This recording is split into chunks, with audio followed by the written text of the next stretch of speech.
उदयनराजेंचं जोरदार कमबॅक. साताऱ्यामध्ये काय चाललंय? 5,000 मतांनी मागे होते. 5,000 मतांच्या आघाडीनं त्यांचे शशिकांत शिंदे पुढे होते. मात्र उदयनराजेंनी कमबॅक केल्याची बातमी येते.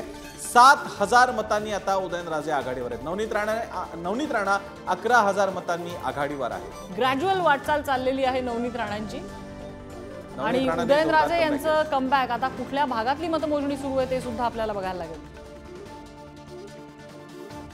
साताऱ्याचे प्रतिनिधी साई सावंत आपल्यासोबत आहेत. साई, बऱ्याच काळानंतर उदयनराजे यांचं जोरदार कमबॅक झालेलं दिसतंय.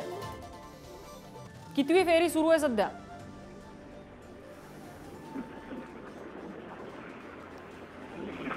21,000चं जे शशिकांत शिंदेंना लीड मिळालं होतं ते तोडून त्यांनी आता 7,000चं लीड घेतलेलं आहे. जवळपास 14वी फेरी चालू आहे. 13व्या फेरी अखेर शशिकांत शिंदे हे देखील आघाडीवर होते.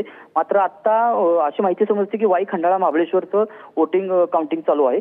त्यामध्ये उदयनराजे यांना लीड मिळत आहे असं समजतं आहे.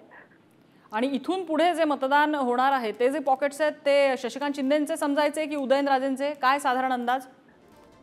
50-50 चालू शकतं इथे, कारण सातारा सिटी आहे आणि जावली हा मतदारसंघ शशिकांत शिंदेंचा मूळ हक्काचं गाव देखील त्याच भागात आहे. त्यामुळे सातारा जावलीमधून कोणाला किती मतदान होतं त्यावरच निकाल ठरेल. पण अटीतटीची लढत आहे. थोड्या मतांनी का होईना शशिकांत शिंदे किंवा उदयनराजे निवडून येतील.